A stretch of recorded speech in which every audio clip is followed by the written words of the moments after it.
SSC লেভেলে এই একটা প্রবন্ধ তোমরা কেউ বুঝো না। আজকের এই ভিডিওটা শুরু থেকে শেষ পর্যন্ত দেখো, বই পড়ার প্রবন্ধের মূল ভাব এবং এখান থেকে সিকিউ আসে কিভাবে লিখতে হবে সবকিছু শেষ হয়ে যাবে। তাহলে চলো দেরি না করে আমরা এখনই শুরু করি।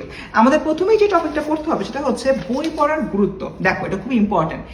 এই যে প্রবন্ধটা রয়েছে, প্রবন্ধে প্রাবন্ধিক বারবার বলেছেন তুমি যদি নিজেকে সুশিক্ষিত করতে চাও এবং নিজেকে যদি সাকসেসফুল করতে চাও, অবশ্যই আমার ভালো করে বই পড়তে হবে এবং এই বই পড়ার মধ্য দিয়ে তুমি একজন নিজেকে প্রকৃত মানুষ হিসাবে গড়ে তুলতে পারবে। এই বিষয়টা নিয়ে বেসিক্যালি এখানে কথাবার্তা বলেছে।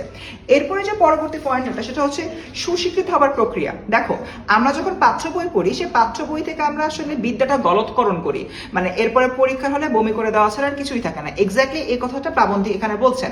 কিন্তু এখানে যদি কেউ সুশিক্ষিত হতে চায় তার মানে এই মানুষটার অবভিয়াসলি আউটার বই পড়তে হবে এবং সে বইয়ের ভেতরে যে প্রকৃত কথাগুলো রয়েছে সে কথাগুলো নিয়ে কাজ করতে হবে এবং নিজেকে ভালো মানুষ হিসেবে গড়ে তুলতে হবে। এবং এই জায়গা থেকে কবি বলেছেন যে লাইব্রেরির ভূমিকা, আমরা লাইব্রেরিতে গিয়ে নানান ধরনের বই পেতে পারি। আমি যখন নানান ধরনের বই পাবো আমি নানান ধরনের বিদ্যা অর্জন করতে পারবো এবং তখন আমি আসলে সুশিক্ষিত হতে পারবো, যেটা আগেরকার দিনে কবি এবং প্রাবন্ধিকরা করতেন। এরপরে যে পয়েন্টটা সেটা হচ্ছে কি মনের সংকীর্ণতা দূর করা। দেখো, তুমি যখন নানান রকম বই পড়বা তখন তোমার ভিতরে মনুষ্যত্ববোধের বিকাশ ঘটবে। তখন তুমি আসলে ভালো কাজ খারাপ কাজ এগুলোর মধ্যে একটা পার্থক্য আইডেন্টিফাই করতে পারবা। শুধুমাত্র তাই না, তুমি তখন মানুষ হিসেবে সবাইকে সমান গুরুত্ব দিবা এবং এক্স্যাক্টলি এরকম একটা জায়গা থেকে তোমার যে মনের সংকীর্ণতার বিষয়টা রয়েছে এটা দূর হবে। কিভাবে দূর হবে? বই পড়ার মাধ্যমে। এবং সবার লাস্টে আমাদের এই প্রবন্ধের প্রাবন্ধিক খুব একটা ভালো কথা বলেছেন, সেটা হচ্ছে আমাদের যে শিক্ষা ব্যবস্থার ত্রুটি সেটা।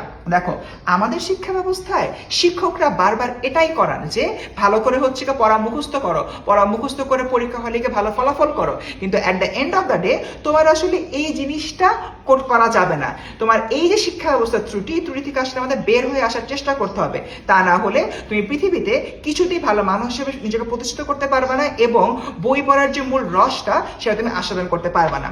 তো স্টুডেন্ট, মোটামুটি ছিল এতটুকুই বই পড়ার প্রবন্ধের যাবতীয় বিষয়। হোপফুলি মূল ভাবটি বুঝতে পেরেছো। কমেন্ট একটা প্রশ্নের উত্তর তোমরা জানিয়ে দাও। এই প্রবন্ধে প্রাবন্ধিক লাইব্রেরিকে কিসের উপরে স্থান দিয়েছে? ভিডিওটা ভালো লাগলে এখনই সেভ করে ফেলো এবং এরকম আরো ভিডিও চাও কিনা, চাইলে নেক্সট কোন ভিডিওটা চাও সেটা কমেন্টে জানিয়ে দাও। তার